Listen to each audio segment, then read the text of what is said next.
Maria José, então faz favor de começar a sua apresentação.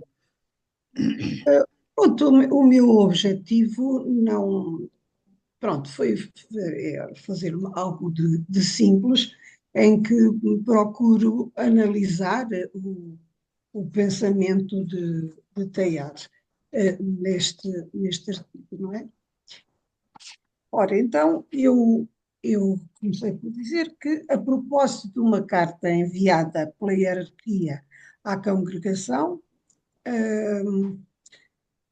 incentivando os membros a participarem ativamente na investigação científica e religiosa, Teilhard de Chardin redige então este artigo, que é uma apresentação que ele faria mais tarde, destinado aos outros padres jesuítas, em que demonstra a concordância com a diretriz recebida e justifica essa concordância. O porquê de responder esse repto.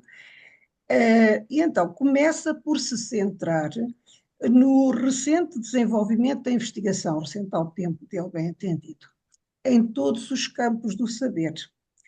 Analisa e interpreta esse incremento da investigação e finaliza com, a justificação dessa relevância, ou seja, a resposta à questão de saber porque é de facto importante a participação religiosa na investigação científica. Ora, relativamente ao primeiro ponto, o desenvolvimento da investigação a que se vinha assistindo no século e meio até à escrita deste artigo 46 a 47, o autor divide o conjunto das pesquisas em históricas e experimentais, tendo as primeiras como objetivo a reconstituição das fases e a trajetória do mundo passado, enquanto que as segundas se desenvolvem, enquanto que as segundas se preocupam com a análise da estrutura do universo e procuram controlar as suas dinâmicas. Teilhard salienta ainda o contraste entre o pouco interesse, outrora voltado à investigação científica, em que os investigadores eram escassos e eram encarados como excêntricos, e o que se passa ao tempo, aquilo que ele designa por ascensão moderna da pesquisa. E ele afirma mesmo que a pesquisa tende a tornar-se o grande negócio do mundo. Tal é a extensão do número de pessoas envolvidas e das somas monetárias despendidas. Trata-se, pois, de uma atividade que, de pouco considerada, passou a ser uma função humana vital, para citar Teilhard, que ele compara ao interesse atribuído à nutrição e à reprodução. No que se refere ao segundo ponto, a interpretação dessa inusitada ascensão da pesquisa, como é que se explica uma tal ascensão da pesquisa, Teilhard de Chardin encontra para este fenómeno apenas uma interpretação possível, que, no seu dizer, é um tempo muito simples no seu princípio e extremamente revolucionário nas suas consequências. E qual é, então, essa interpretação? O homem não está acabado na natureza, ou seja, a criação do homem não foi ainda concluída, antes se encontra em plena evolução. Isto porque o grupo humano consiste num conjunto superreflexivo que resulta dos sucessivos processos de complexificação desde as origens da vida e que levou a um aprofundamento cada vez maior da consciência. Em consequência desta superreflexão, o espírito humano demonstra agora ser capaz de, citando, descobrir e manipular as forças materiais que, agindo diretamente sobre as leis da reprodução, da hereditariedade, da morfogênese, poderá provocar ou influenciar a transformação do seu próprio organismo, incluindo o cérebro. Com efeito, através da pesquisa, e cito, para a qual o ser humano se sente extremamente atraído, ela torna-se mais, mais consciente, uma vez que a investigação produz por si mesma mais consciência.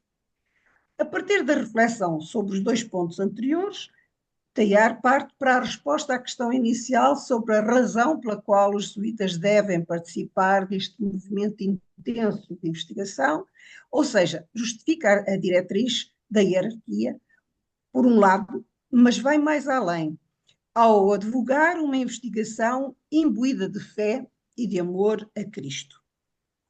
Na verdade, reflete ele, uma vez que é a investigação que melhor traduz o poder criador de Deus, é premente contribuir para o acréscimo de consciência no mundo, tornando-o cristificável, isto é, tomando Cristo como motor do crescimento, através do acréscimo de consciência no homem e na dinâmica do universo.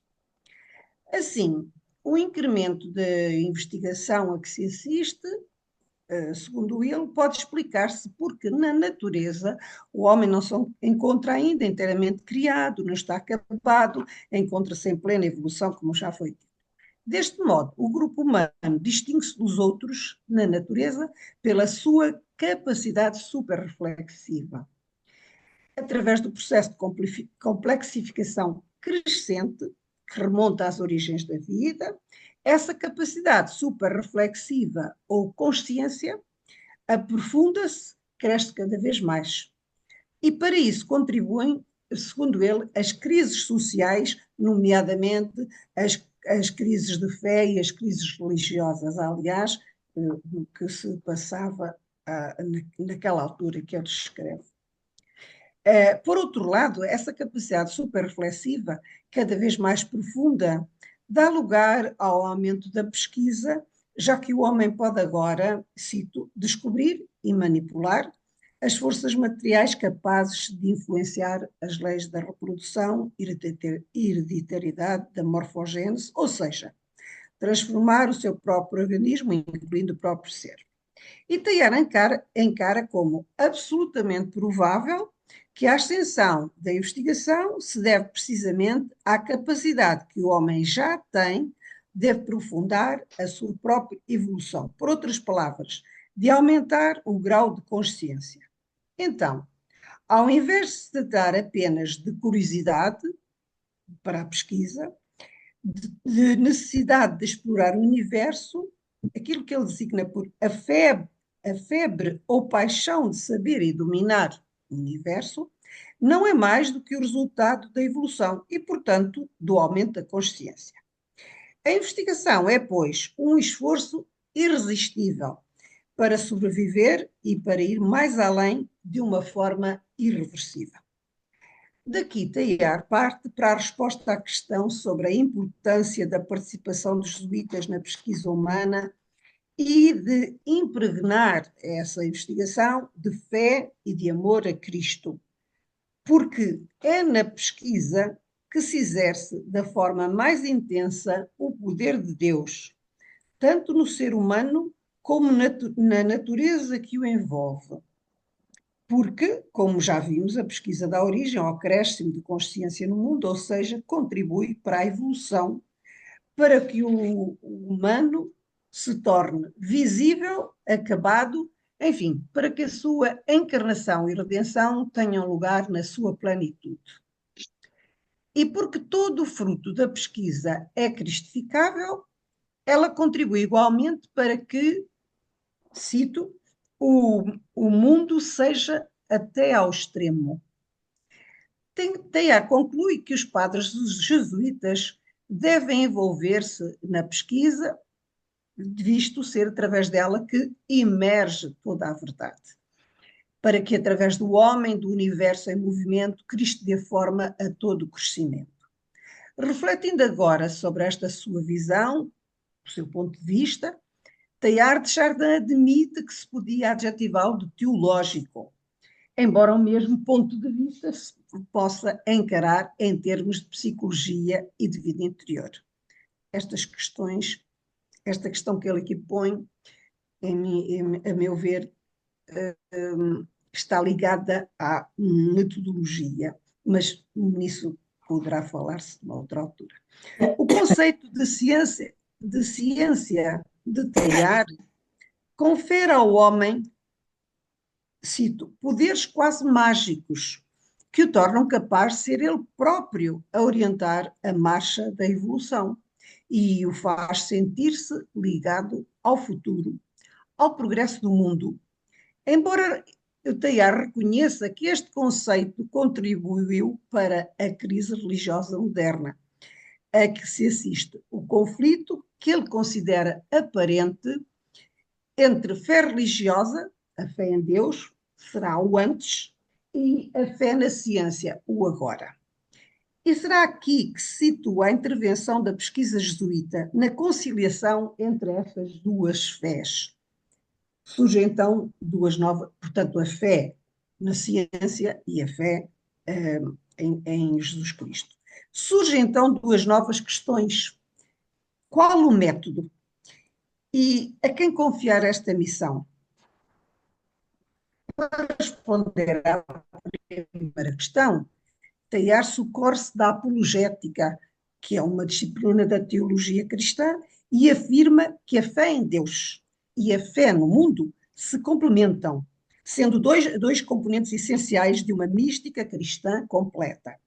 Deste modo, se estabelece uma conciliação, em vez de contradição, entre um adiante da mística neo-humanista e o acima da mística cristã, e se ultrapassa a crise em que se encontra a humanidade pela aparente contradição entre estas duas místicas.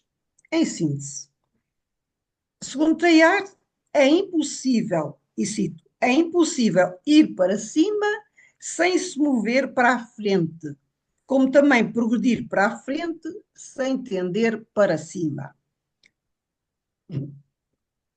Antes de responder à segunda questão, a quem confiar a missão, Teilhard começa por explicitar melhor a missão que ele propõe.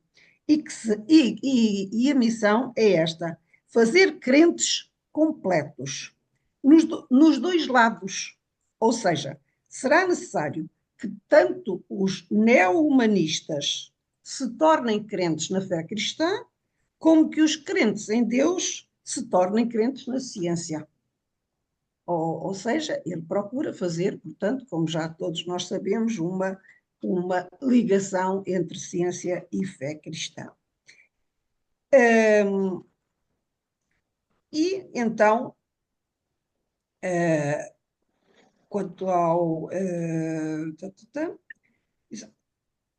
E, portanto, ele, para esta missão, diz que pergunta-se quem são os agentes em transformação. São precisamente os padres jesuítas, os filhos de Santo Inácio. Teilhard faz então um apelo ao agir, à ação, ao ir mais além do saber livresco. E aqui Teilhard afirma que não é de tratados nem de livros que precisamos, antes de homens. Homens que hajam, em primeiro lugar, sobre si próprios, operando a mudança em si mesmos e num só coração. E dá o exemplo, tal como na aviação, foi necessário avançar para além da teoria e dos cálculos sobre a resistência do ar, foi preciso voar. A história da Companhia de Jesus demonstra, portanto, na visão de Chardin, a sua defesa do humanismo cristão, que no passado se circunscrevia a três disciplinas: as belas artes, a matemática e a religião. Contudo, o desenvolvimento do mundo moderno, o neo-humanismo, acrescentou, segundo ele, gravidade e responsabilidade, sobretudo no que concerne a formação dos jovens noviços, nos quais, segundo ele, brilha e arde a centelha da fé humana no futuro da humanidade. E isto é um ponto importante para Teilhard, a formação dos jovens, dos noviços. E a urgência da reforma exprime-se com veemência na interpelação repetida aos membros da companhia. Que esperamos para inculcar-lhes o dever e dar-lhes toda a ocasião possível para alimentar e aumentar este fogo no próprio fogo que eles vêm procurar entre nós do amor de um Deus encarnado. E, novamente, esta interpelação, muito veemente, a minha opinião, que esperamos para lançá-los com todas as precauções necessárias, é claro, no mais aceso da pesquisa humana, fazendo, portanto, com estas interpelações, ele faz apelo à mudança na formação dos futuros padres jesuítas, afirma que deve dar-lhes essa formação deve dar-lhes as condições para que alimentem o seu amor a Deus, que já trazem, mas dar-lhes também a conhecer um Deus encarnado, incentivando-os à pesquisa humana. E Teilhard estabelece com firmeza a diferença entre uma formação passada e ultrapassada, quando usa a expressão não mais para o culto e imitação dos grandes antigos, mas uma outra direção para a gênese de um super-homem. E relativamente à investigação, novamente, ele é veemente, não nessas zonas neutras ou ultrapassadas, etc., que ele designa por ciências do passado, em contraste com a necessidade de se integrarem nestas zonas ativas e críticas, onde se luta neste momento para conquistar as grandes cidadelas da matéria e da vida, formando assim crentes completos. Teilhard adverte, todavia, para a condição sine qua non para que a companhia possa fazer a síntese destas duas fés. Portanto, a fé cristã e a fé na ciência. Isto é, que tenham claramente percebido, e novamente uma grande veemência, de uma vez por todas, as exigências do espírito moderno. Cito: o reino de Cristo, ao qual nos dedicamos, só poderia estabelecer-se na luta ou na paz sobre uma terra levada por todas as vias da técnica e do pensamento ao extremo da sua humanização. Temos aqui patente a sua defesa da técnica e do pensamento científico como motores do progresso da humanidade e da fé em Deus. Teilhard termina o seu discurso com um apelo à fé na investigação. Devemos crer na pesquisa aliada à fé cristã, efetuada com fé, com vista à união na ciência, na investigação e, afinal, na unanimidade humana. Acabo aqui a minha análise, claro, mas não entrei por aqui, que isto não é propriamente uma discussão académica, mas penso que isto, de qualquer modo, suscita várias questões. É claro que tem que se ter em atenção o contexto, eu não escrevi sobre isso para não me alongar, portanto, logo a seguir, é um ano depois, né? Logo a seguir ao final da Segunda Guerra Mundial, e Teilhard já tinha passado por uma outra, não é? A primeira, com tudo que uma guerra normalmente traz de desenvolvimento de investigação que vão para outras aplicações. Por outro lado, a questão deste neo-humanismo, como ele apelida, portanto, há uma certa descrença no que se refere à religião. Quanto à metodologia, também poderemos interrogar-nos que metodologia aqui é sugerida por Teilhard e que ele próprio faz. Ele, para ele existem dois, nem se eu li todas. Pronto, para ele existem dois. Ele fala na investigação histórica e na experimental. Eu acho que eu não li uma folha, mas depois. Hum, que investigação sugere ele aqui quando, quando diz, quando diz que, portanto, que só há que só vê uma maneira desta investigação feita pelos jesuítas, que é harmonizar, vá lá, portanto, os crentes na ciência com os crentes na fé, com os que têm fé. Portanto, para ele, como é que ele chega a esta conclusão? Bom, poderemos, eh, estou a lembrar-me da Ilha Délio, acho, Ilha Délio, sim, que, hum, que se debruça sobre esta questão e vários outros eh, que acham que no campo das ciências sociais, mas isto de, o professor Michel Rondeau, com a sua formação em filosofia, estará bem mais por dentro destas questões. Portanto, que isto também será uma ciência experimental na medida que será uma experiência interior,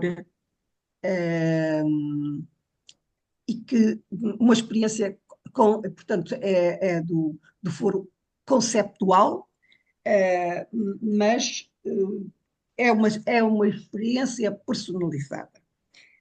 Portanto, há uma série de questões interessantes que podemos aqui debater, sobre as quais certamente a maioria de vocês sabe bem mais do que eu. Entretanto, eu queria começar por fazer uma perguntinha ao António, que é, Diga, diga. eu não percebi bem a,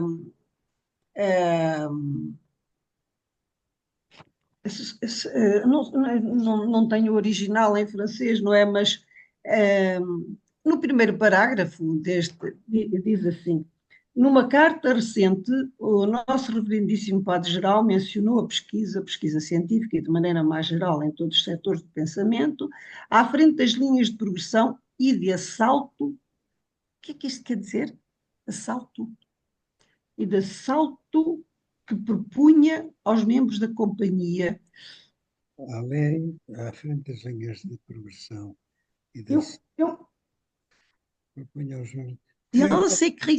Eu posso ir ver no francês, mas isto Bom, provavelmente. eu posso imaginar uma interpretação, mas Mas, não sei. Maria José, eu posso ir ver e vou ver no instante. Tenho ali o livro. Mas isto pode ser muito bem um jargão dos jesuítas. Não sei. Ah, sim, sim, Mas sim, sim. se me dão 30 segundos, eu vou buscar o livro. Não, mas pronto, tá bom, obrigada. Ah, mas o professor Michel Renaud, sei qual é o título, professora? Fiance? Ah, o professor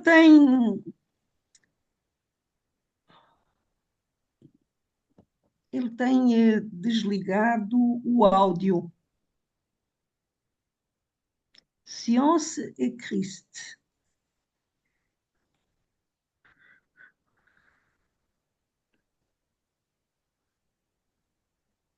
Não, não, que pena, Consegui porque. Agora sim. Ah, abrir. bom, que bom, já Então, posso ouvi-lo. o texto diz en tête des lignes de progression et d'attaque qu'il proposait aux membres de la compagnie. Ah, Attaque aqui não significa atacar, ataque. mas ataque é abordar. E Ui, no ui, sentido de abordagem. exatamente. Isto é Ataque. como alguém que diz amanhã vou atacar esta disciplina. Exatamente, É um sentido totalmente metafórico de atacar, exatamente, significa exatamente. eh, ir com É, todas as forças no princípio de um trabalho. muito bem. Muito obrigada. Pois Bom, então, eu esclarecida esta percebi que havia questão, aí um problema. eu, Muito obrigada.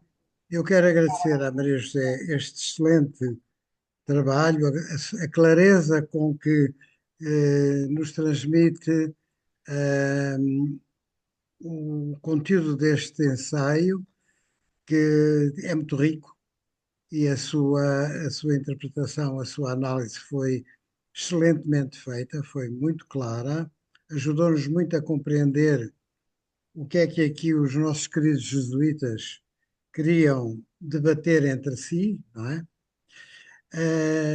E eu, para não me alongar, digo apenas isto. Através da sua exposição, nós compreendemos que os jesuítas são, ou querem ser, paladinos de uma dedicação a Cristo e ao mundo. Quer dizer, eles têm uma missão, os jesuítas assumem sempre uma missão, mas a sua missão, seja ela qual for, na especificidade, tem sempre estas duas balizas: estarem virados para Cristo e estarem virados para o mundo. E o Teilhard, como grande cientista que foi, digamos que, de certo modo, ele descobriu o mundo na sua ciência. Descobriu até o submundo, não é? Porque ele escavou este mundo para encontrar as linhas de desenvolvimento de toda a criação, do mundo e da ciência. Ele, de facto, ao introduzir a mão na, na terra, ao escavar a terra, foi progredir através da história do mundo, através da história do universo. E, portanto, eh, a sua visão de um mundo em evolução, em criação, deu-lhe a certeza, digamos assim, de que a sua fé em Cristo estava totalmente justificada pela sua fé na ciência que lhe revelava, afinal de contas, esse Cristo. Claro que isto é um pensamento, é uma síntese que só um crente pode fazer, não é? Mas ele como que ficou satisfeito, se assim se pode dizer, ele ficou satisfeito de encontrar na ciência o apoio da sua fé. Não propriamente, não propriamente provas de existência de Deus ou coisa do género, nada como é que se diz? De concordismos. Não. Ele faz um caminho como cientista e como crente de ir, digamos, digerindo o seu conhecimento científico numa, vou usar uma imagem, num caldo de fé, não é? E isto a Maria José ajudou-nos muito a compreender do que ele nos transmite nesta exortação que ele faz aos seus noviços, de que ele muito se preocupava, quer dizer, que a companhia de Jesus fosse realmente um instrumento de Cristo. Aliás, como nós sabemos, é esse o grande sentido dos jesuítas, um grande instrumento de Cristo no mundo. Pronto, mas o nosso amigo Helena, a nossa Helena pediu a palavra. É o Manuel António. Manuel Sou eu, António. sou eu. É Helena. Helena Manuel António. Tá bom. Está sem som. Helena, ponha o som. Já sei isso. Sem som. Está sem som. Manuel António. E agora? Agora está bom. Ah, eu começo por agradecer imenso à doutora Maria José, porque eu li o texto e percebi-o bem melhor depois dela ter articulado os diferentes momentos da exposição de Teilhard. Tenho, assim, algumas questões, algumas dúvidas que eu gostaria de partilhar com vocês. Eu percebi, acho que consegui perceber que há, digamos, uma expressão da continuação da criação como um resultado da visibilização do poder criador de Deus através da capacidade que o homem tem de ir progredindo no conhecimento da natureza e no próprio domínio dos seus mecanismos. Isto acho que percebi que eh, eh, o homem, ele dizia aqui que o homem sente-se ligado ao futuro, ao progresso do mundo, por uma espécie de religião. Ele utilizava isso. Mas também punha essa pergunta se isso não seria um neopaganismo. Eu tenho a seguinte questão que eu gostaria de ver. Eu percebi muito bem aquela fórmula que equacionou muito bem, que é impossível ir para cima sem se mover para a frente. Percebi isto bem, o progredir para a frente sem entender para cima, acho que não, estes dois membros da equação têm que ser articulados, mas eu acho que a verdadeira essência da própria consciência humana e do ser humano está para além daquilo que pode ser calculável ou calculado pela ciência. Queiramos ou não, a fé remete-nos para o mundo que está para além da nossa própria compreensão humana, seja qual for o estádio em que a evolução humana se situa, porque nós entramos no mundo do mistério. E o mistério não pode ser equacionável por nenhuma ciência. Essa era a minha questão, gostaria que vocês tentassem esclarecer-me. Peço desculpa. Eu penso que, Diga, Maria José. eu não sei, eu penso que estarão mais, nomeadamente, ou o professor Michel Renaud, que saiu. Já não assustou-se e foi-se embora. Não, não, não, não. Já cá está. Ele não tenha o som ligado, porque ele, a esse nível ele está, que é da filosofia, está Michel Renaud. bem mais capacitado para explicar melhor essa questão. Eu tenho a minha opinião, mas ele vai explicá-la Mas eu muito achava melhor. bom Ou também o dá-la. António também. Era bom também dá-la. Pois, vamos todos dar.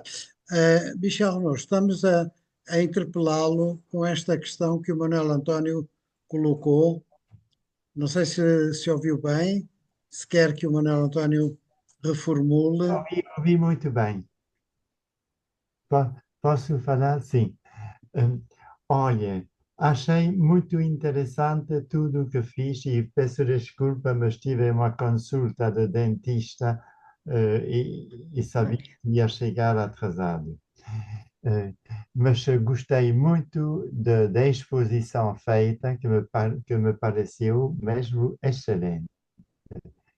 E para mim, quando li este texto, no fim, tive uma espécie de interrogação, um pouco como Emanuel Antônio,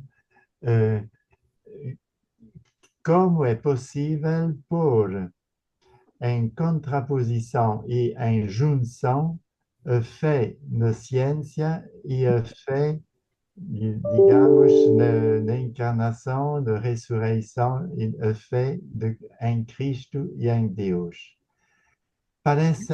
Pareceu-me uma surpresa, porque espontaneamente a fé na ciência implica um entusiasmo necessário para fazer progredir a ciência e pensar que efetivamente temos a tarefa de compreender melhor o nosso mundo. E, a esse respeito, diria, a compreensão do mundo efetivamente faz-se com o que chamaríamos hoje as ciências lógico-empíricas, que eu chamo experimentais. Eu prefiro lógico-empíricas, porque quando há uma parte matemática ou de cálculo. As ciências hermenêuticas, isto é, as ciências de interpretação que são, por exemplo, a história. Ele cita também a história. E a interpretação não é bem, não se apoia sobre uma experiência, porque há muitas interpretações possíveis e há uma subjetividade implicada nas ciências hermenêuticas.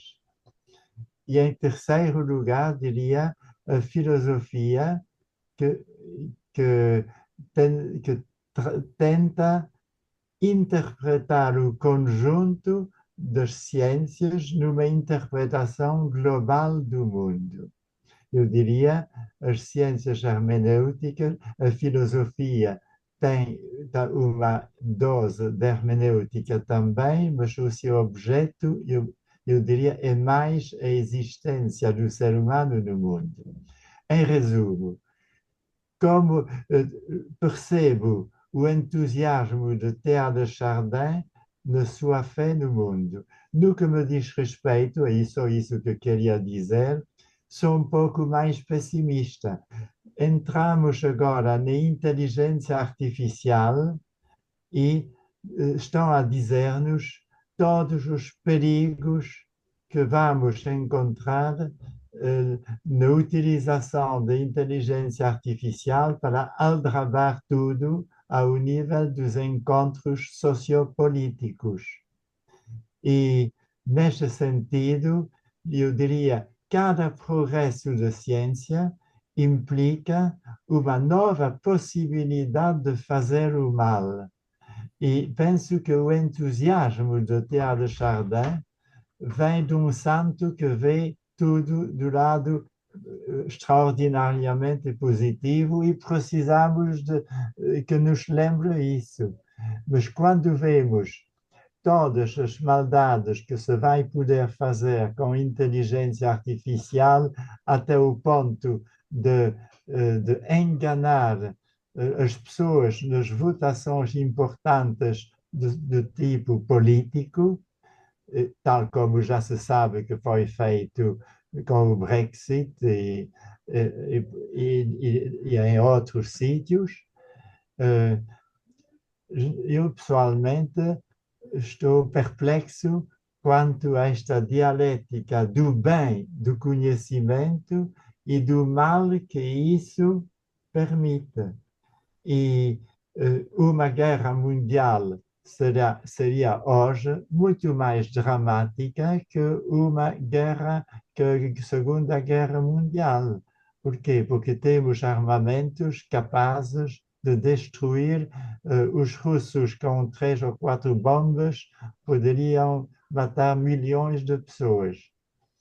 Mas se, como dizia Bergson, todo o progresso científico implica um aumento da alma, um crescimento da alma. E por isso gostaria de saber o que pensam deste encontro entre a fé no progresso científico e as virtualidades que ele vai poder dar, e a fé em Deus, tal como a revelação cristã propõe. Acrescento só um pormenor e já acabo.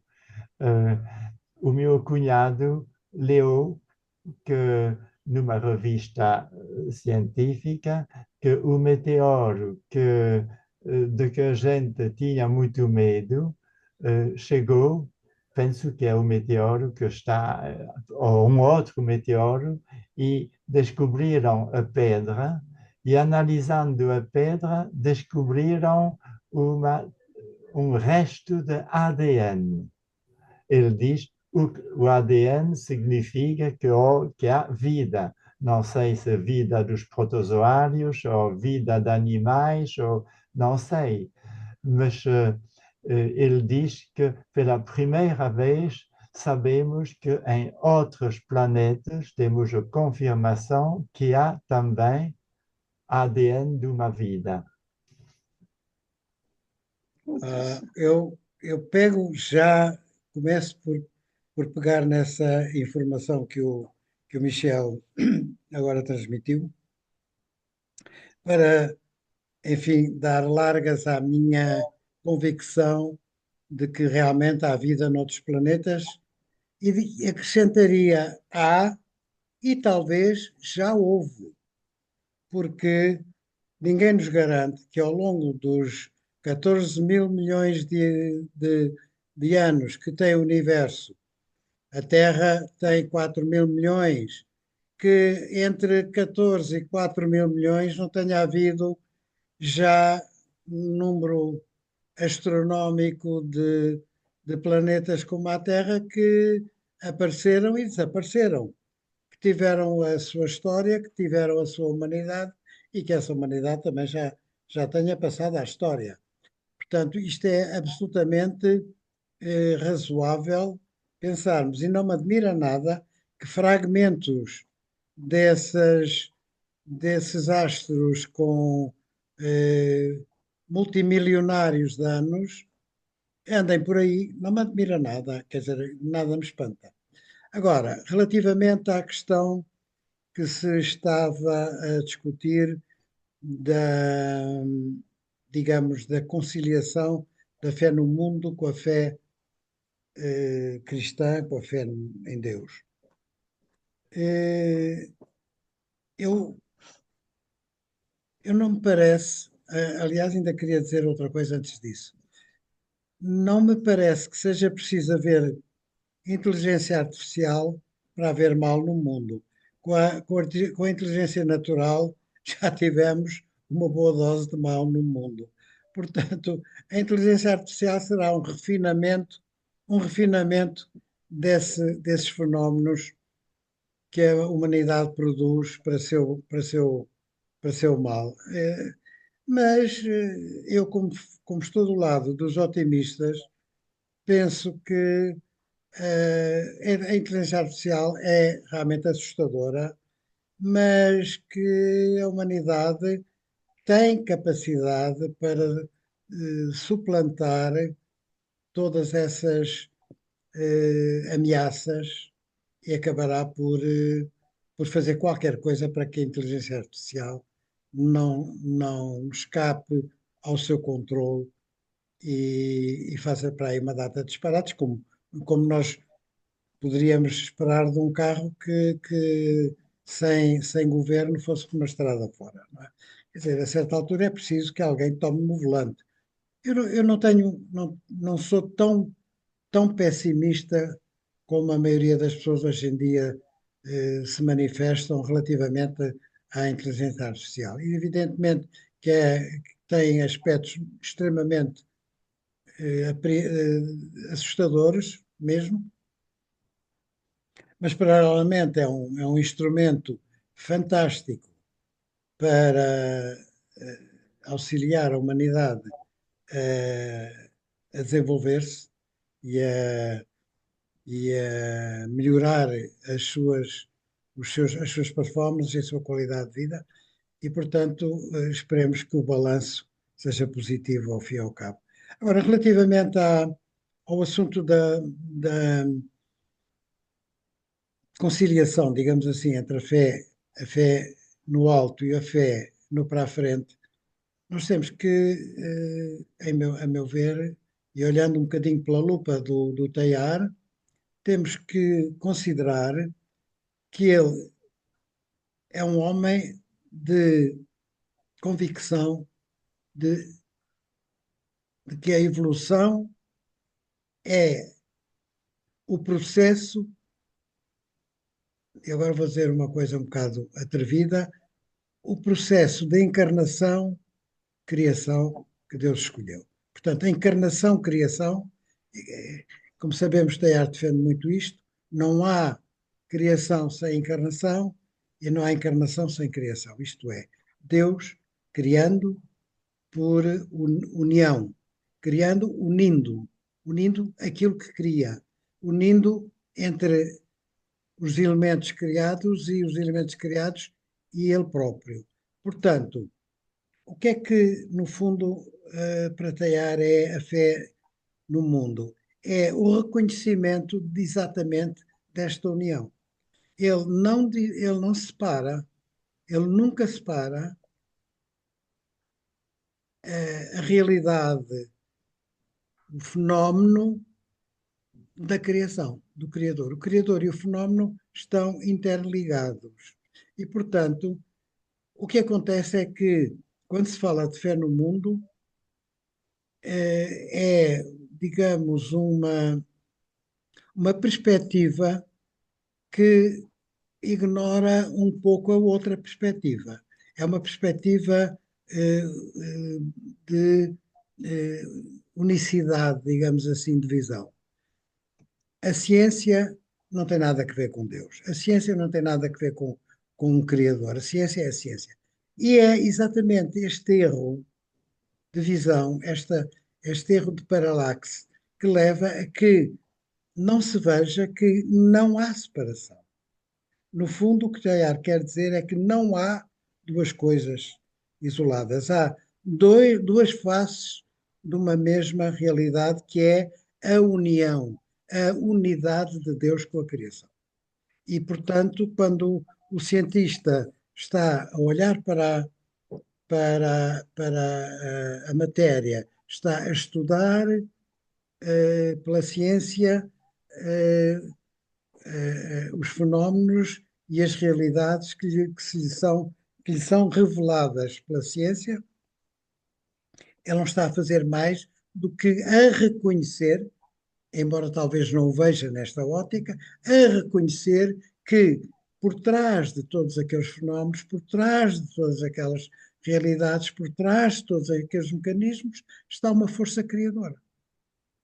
Pronto, e é isto, no fundo, acho eu, que o Teilhard nos transmite, embora, evidentemente, tomando as posições, cautelosamente as posições, de dizer, pronto, eu não estou aqui a fazer concordismo, eu estou a dizer que os cientistas têm um trabalho a fazer, mas os crentes têm um trabalho de integração, de interpretação, de unificação das duas ópticas.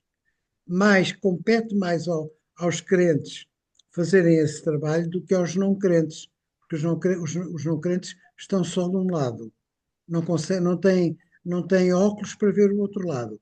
E os crentes têm óculos para ver os dois lados. Por isso é que ele diz que o cristianismo é a religião da manhã, porque é a religião que tem a capacidade de reconhecer estas duas valências e de sentir que não há uma separação entre elas. Tenho dito, não ocupo mais tempo. Eu não sei pôr a mão, já Não tentei. está por a mão, então faça assim. Não, Vai, mas vai eu já ouvir, vi ali a mão, não reagir e no reagir, exatamente. já tem. Eu agora vou tirar a minha. Não, deixa estar. Não sei se posso dizer só duas coisinhas, mas nada de especial. Duas É o não. seguinte, eu quanto à questão da inteligência artificial, realmente fica-se com muita preocupação.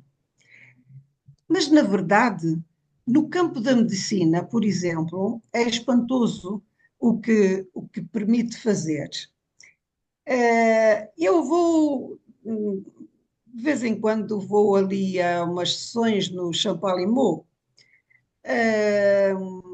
que eles fazem e creio que vai haver agora mais uma no dia 13, salvo erro, ainda não me inscrevi, mas tenho que ir.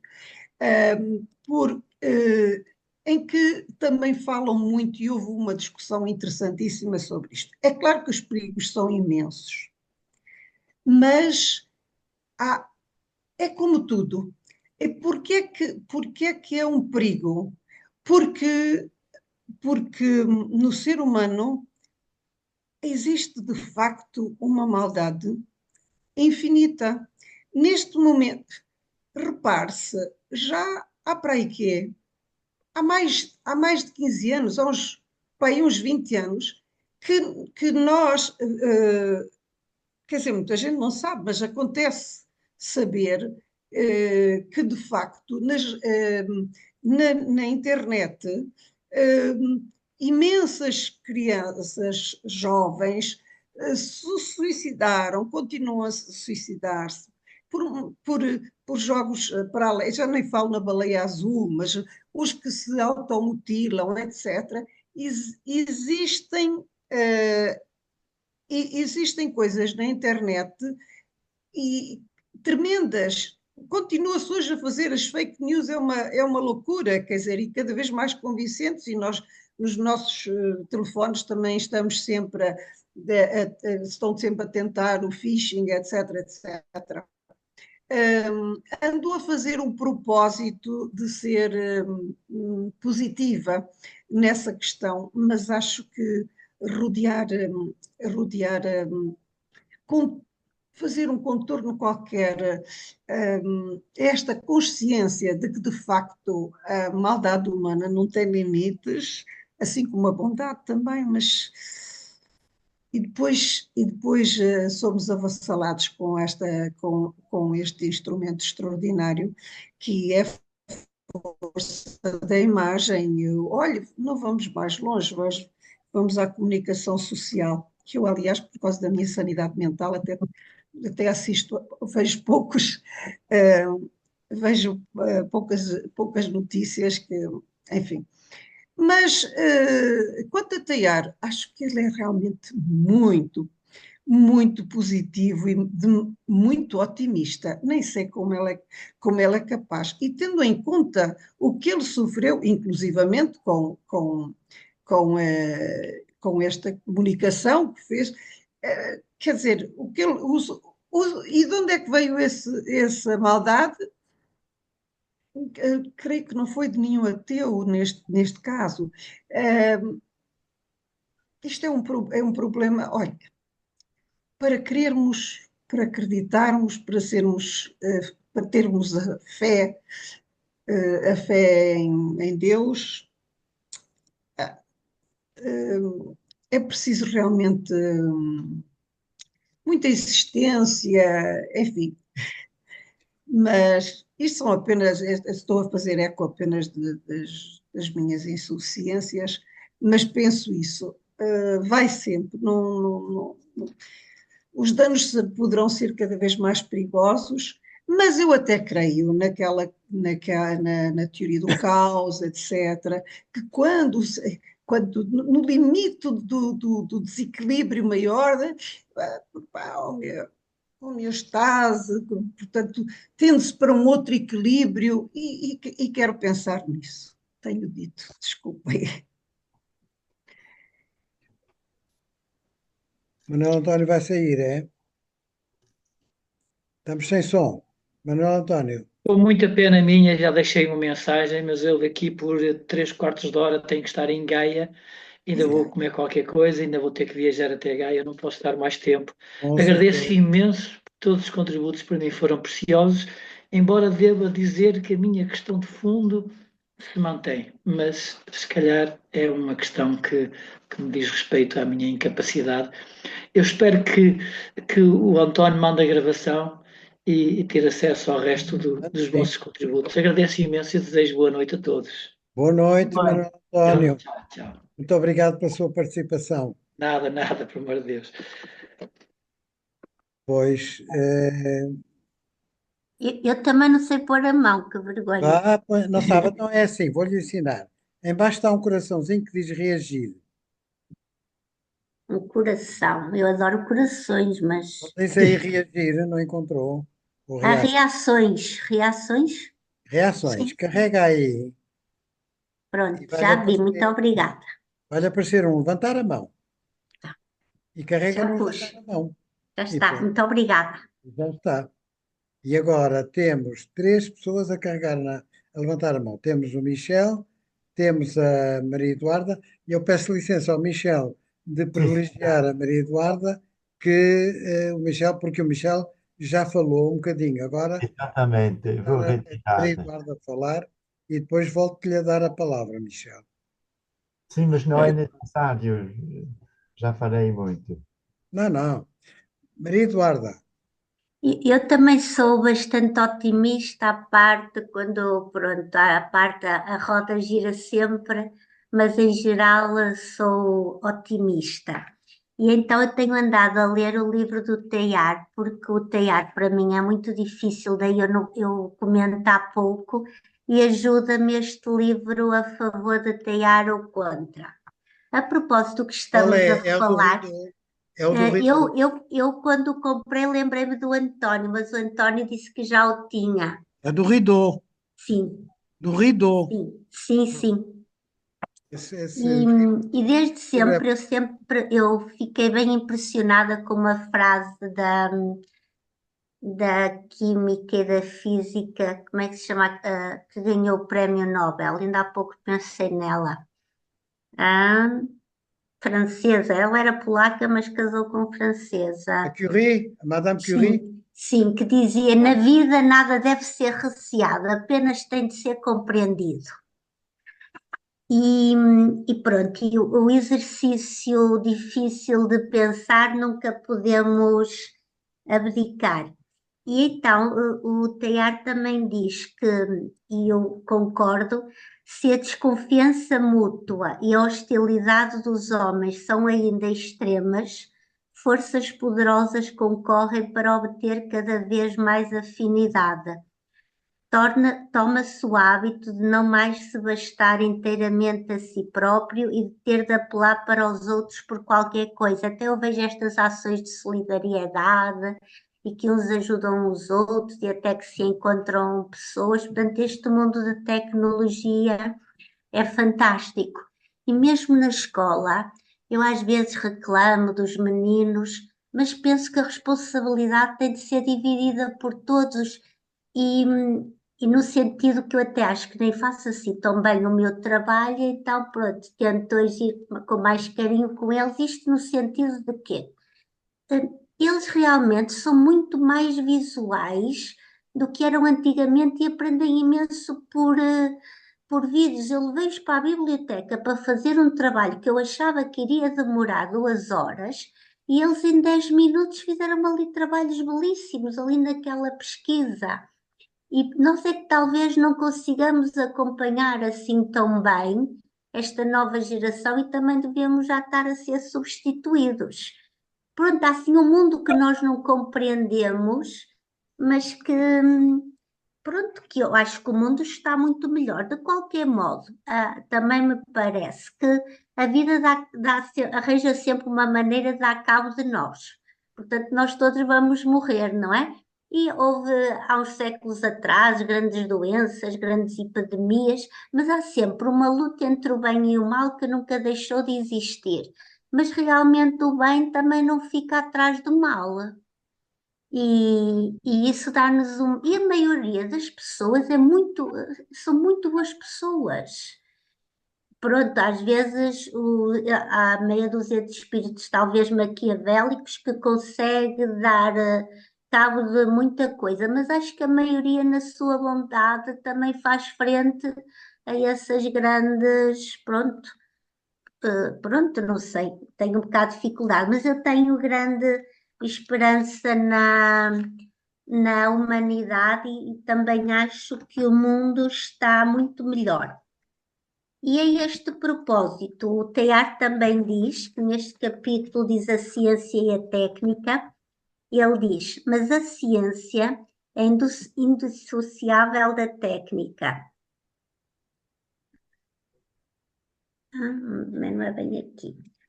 Nada aproxima mais estreitamente as almas do que a busca de uma mesma verdade comum. Não são só os cérebros, são os corações também, que inevitavelmente a consciência cimenta. E, portanto, até quando eu estou a estudar e me apaixono pelo assunto, o coração também se incendeia. E o conhecimento faz-nos compreender mais e também incendeia os corações, razão e coração.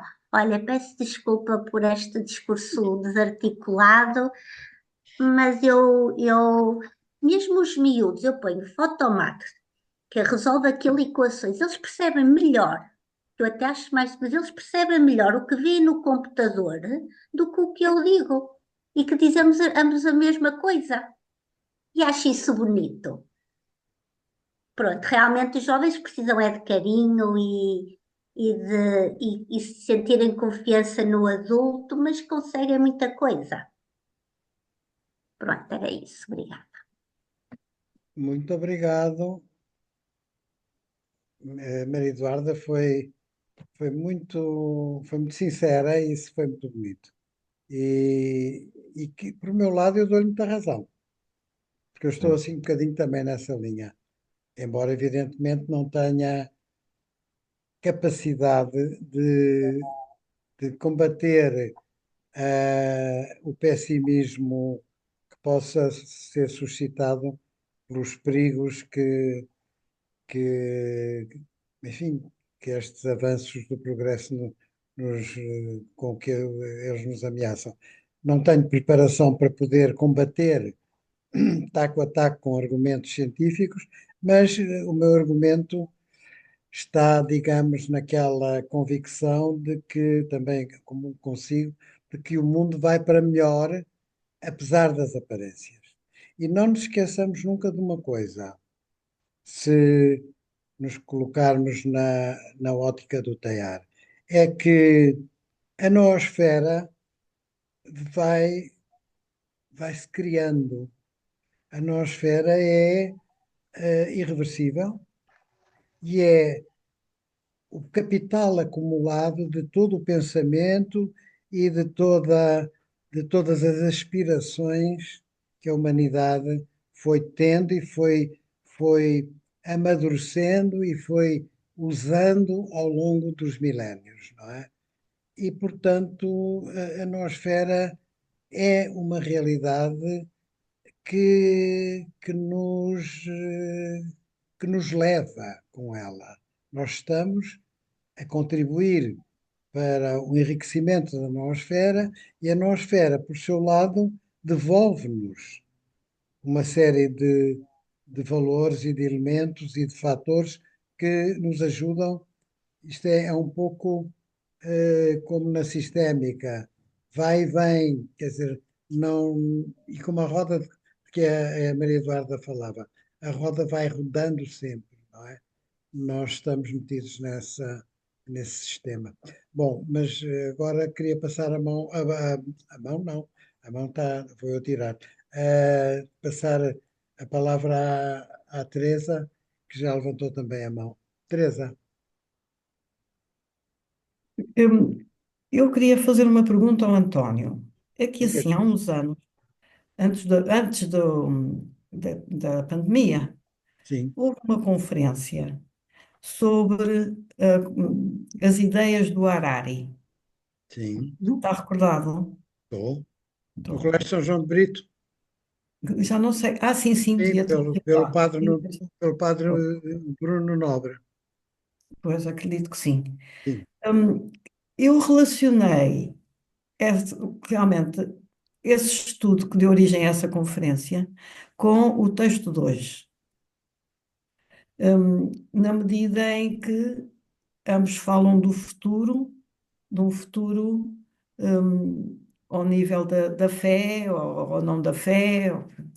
Estará disponível esse, alguma gravação dessa conferência? Não, Não não está. está, não está.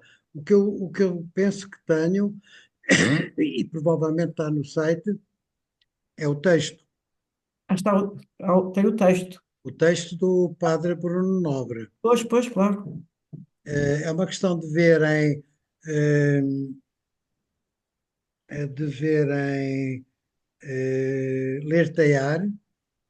Em cima no site tem ler Teiar e depois ler aqui, Sim. que abre aquele separador, aparece um menu e tem ler aqui.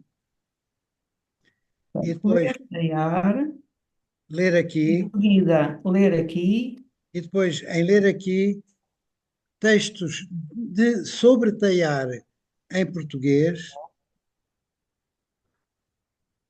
E depois não sei se tem lá um separador que diz ensaios, ou conferências, mas por um lado ou por outro vai encontrar se ele estiver lá. Eu Está também bem. posso ver daqui a bocado. Se não, eu vou procurá-lo e posso mandar a todos para, Seria para excelente. recordarem. Sim, Não acha que estão relacionados? Não acha e que. claro, claro que está, claro, porque foi uma análise também desta problemática da, Pronto. da, da inteligência artificial e do ciber, homo cibers, do homem O transformado, Mendelos, que é era o. exatamente, transformado em máquina, não é? Ao ponto do cérebro humano poder ser substituído por um chip. Bom, o Michel queria falar, não queria? Se possível, sim. Eu achei muito interessante tudo o que se disse até agora. Foi uma muito boa sessão. Quanto a mim, e com os dentes não consigo pronunciar bem os S, mas pouco importa. Lá Quanto irá, a mim, lá irá. a fé na ciência e a fé em Deus, eh, tento organizar isso na minha cabeça a partir de leitura de teatro. No fim de contas, a fé implica um compromisso. O ato da fé, da fé cristã, exige a vontade. É mais do que uma parte de saber, mas é uma decisão Uhum. justificada. E quando o Teilhard fala de fé na ciência, como disse, penso que foi o Antônio, Teilhard acredita a partir de fé na encarnação que a ciência vai construir o ser humano sob todos os pontos de vista, mas esta fé na ciência não é a fé, não é da mesma ordem que a fé que o cientista tem na possibilidade de progresso da sua ciência. É a fé no sentido que a ciência pode adquirir do ponto de vista de fé, como disse o Antônio. E, neste sentido, a fé na ciência, diria, é mais na fé do sentido construtor do humano que a ciência vai operar. Porque senão, eu diria para mim, o esclarecimento que foi dado aqui é mostrar que a fé na ciência faz parte da fé em Deus, no sentido, a partir, eu diria, da mediação, do intermédio, que é uh, o intermédio que é o sentido da ciência, o dinamismo da ciência, o caráter evolutivo da ciência visto a partir da fé. E neste sentido, eu acho que quando Teilhard de Chardin fala de fé na ciência e de fé em Deus, há uma espécie de curto-circuito, um circuito curto, que precisa de articular melhor, ou como o Teilhard quis fazer, o sentido da ciência entre a ciência feita e a fé na encarnação. É só Eh, isso. eu completava esse seu pensamento dizendo isto. Como que o Teilhard nos exorta a considerar a ciência como um meio da descoberta de Deus. Nem todos os cientistas se colocarão nessa perspectiva, não é? Mas podemos, assim como nós podemos emocionar-nos com qualquer acontecimento na sociedade humana e isso suscitar ou aumentar a fé, também a ciência tem o potencial de nos falar de Deus. A ciência pode nos falar de Deus. A questão é que as pessoas estejam abertas a essa Acho escuta, não é? que sim. Não, nem todos os cientistas estarão para aí virados, nem estarão preocupados em olhar digamos, para o resultado da ciência nesse sentido. Mas a ciência pode e tem toda a capacidade de o fazer, porque é, no fundo, a descoberta, eh, a descoberta das coisas, o desembrulhar, o abrir dos mistérios que a natureza contém, e com isso avançar na compreensão da imensidão de inteligência que está ligada a- a- aos fenómenos naturais. E, portanto, a própria observação do cientista sobre as coisas que ele descobre ou que ele desenvolve com os seus conhecimentos científicos tem o potencial de revelar Deus.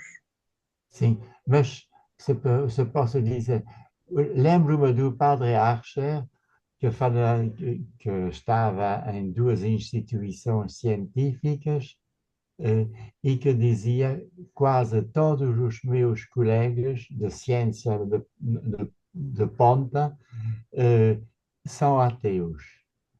E, e neste sentido, é como se os cientistas tivessem quase medo, interpreto eu, se tivessem medo de estar fora da sua ciência mediante a interpretação não científica do seu trabalho. Não científica, isto é, de fé.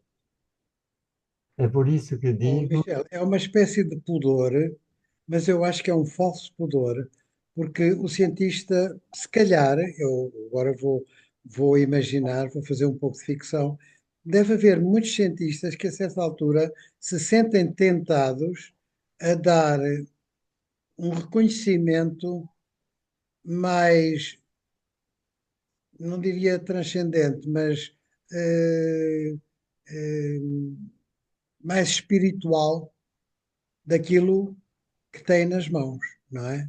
sim, Mas por esse pudor, por esse medo de serem acusados de estar a fazer concordismo, não é? Calam-se, não avançam.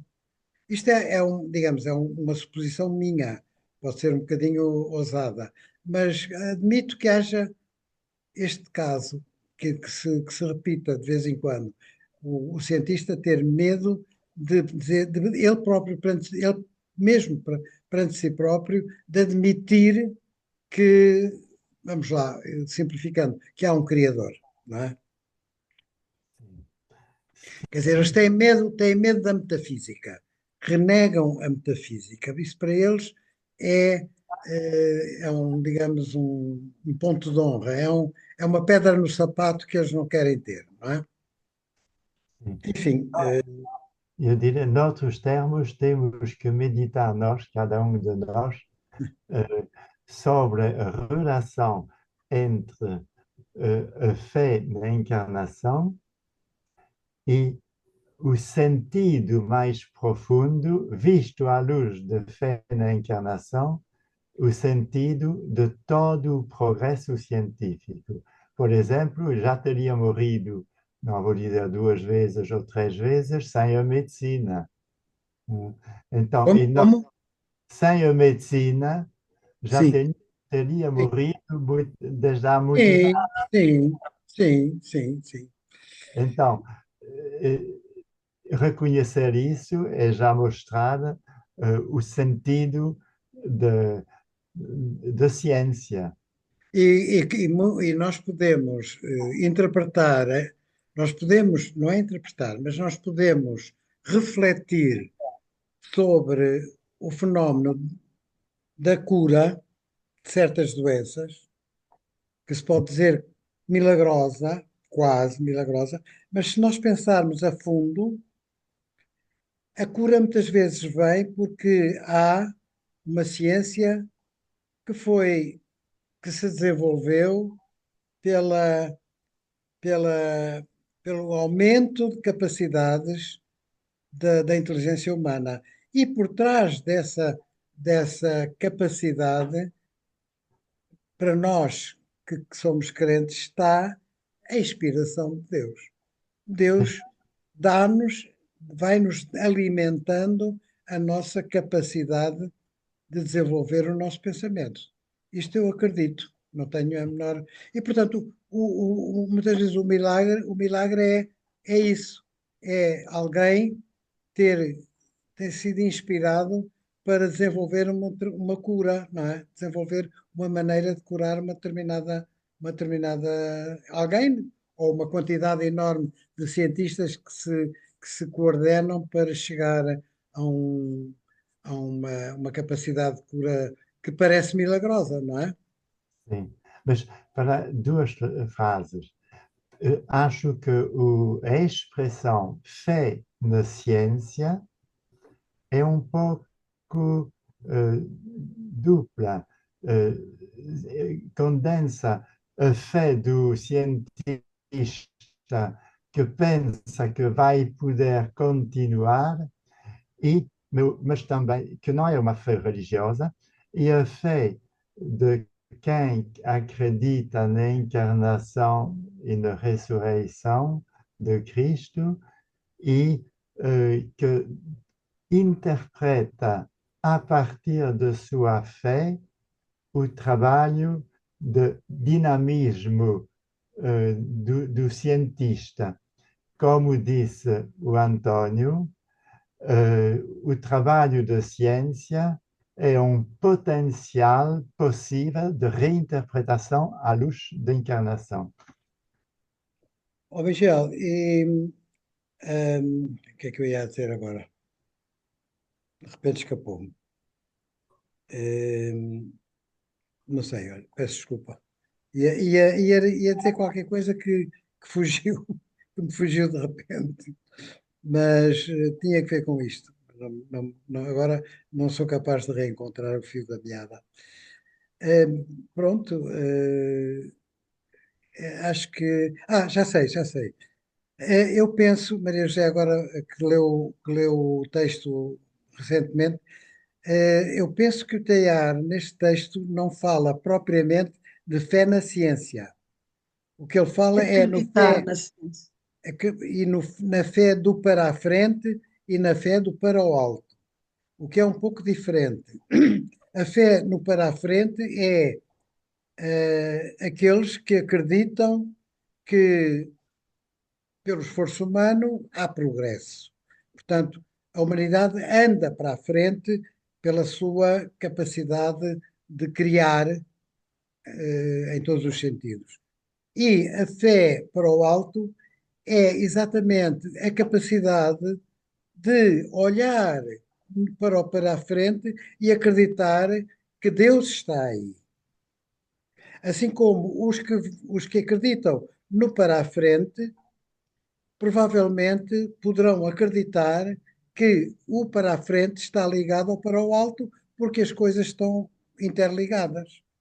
sim, Não há, não há progresso, não há avanço sem haver a outra dimensão que está intimamente. Deus está implicado, digamos assim, Deus como criador permanente. É preciso a gente não esquecer que Deus cria em permanência e o progresso que o homem faz é exatamente a permanência dessa criação. E esta, como é que eu ia dizer, esta natureza não é divisível. mas nessa altura há uma espécie de ambiguidade da expressão fé na ciência. Porque Pois, fé na ciência, o ateu pode ter também, no sentido fé nas descobertas possíveis por ele ou por outros, uhum, mas que não é a fé na ciência, entre a fé do horizontal e a fé para a frente e para cima, eu diria, o para a frente e o para cima altera a compreensão da própria fé, do próprio uso terminológico do termo fé.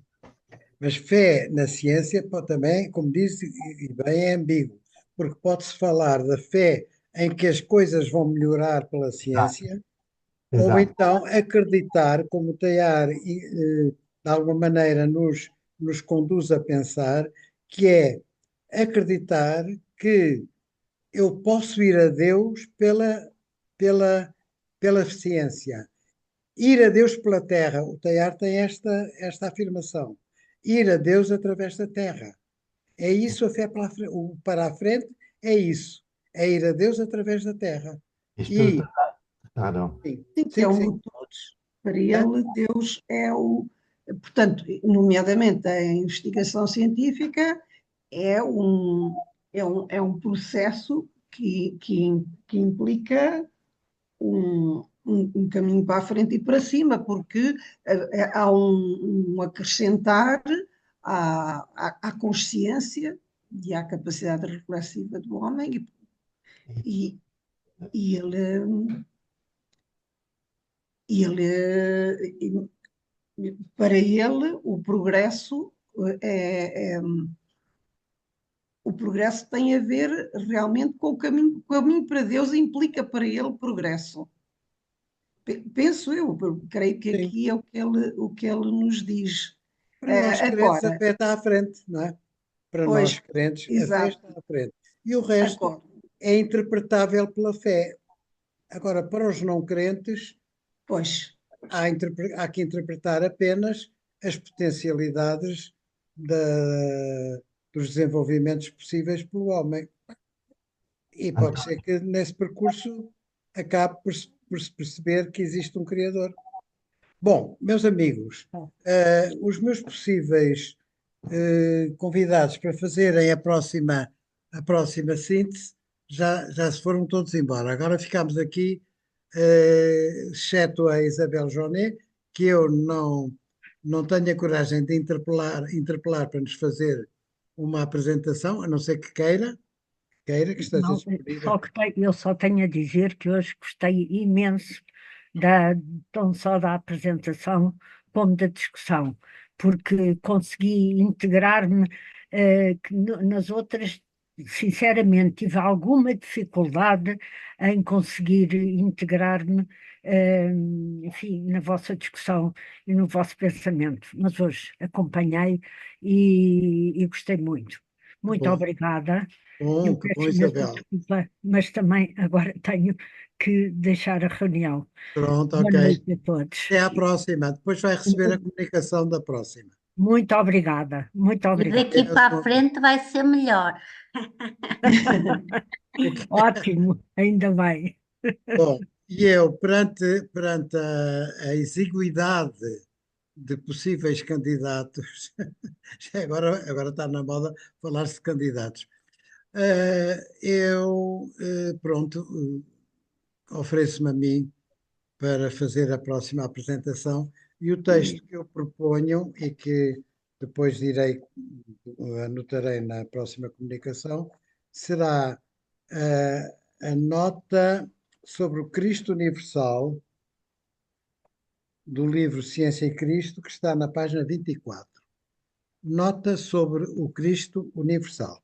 Mas eu darei depois, quando mandar a gravação desta sessão,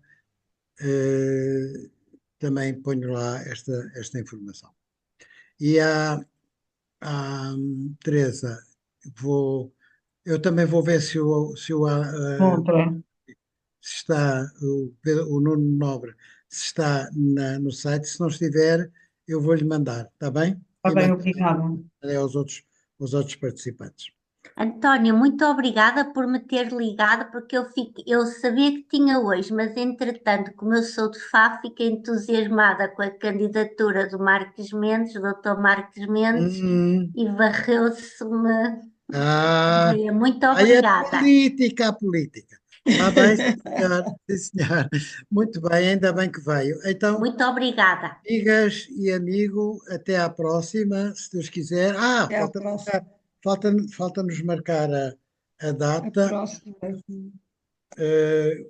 Nós estamos a fazer isto numa quinta-feira. Não sei se querem manter as quintas-feiras. Não ponham na quarta. A março, o mesmo dia, é também uma quinta-feira. Não, minto. É uma quinta-feira. Tem que ser. Dia 6 em março. Tem 28 dias, portanto tem que ser. 6 de março, 6 de março. 6 de março? Sim, está bem, vejam lá. Quinta-feira, 6 de março. Se querem quarta-feira, tanto não, faz. é uma sexta. É uma sexta. É uma sexta-feira? É uma sexta? Não, 6 de março. Não, é uma quinta-feira. Não, é uma quinta-feira. É uma quinta-feira. Mas podemos, se alguém prefere quarta-feira, podemos fazer dia 5 de março. Quarta-feira. É do carnaval. Quarta-feira eu tenho o meu canto e o ensaio de coro. Pois. Mas pronto, não, mas dia 5 já é quarta-feira de cinzas, portanto não se preocupem.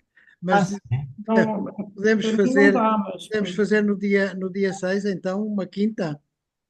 Para mim sim, dia 6. Alguma objeção? Não percebi se há alguma objeção.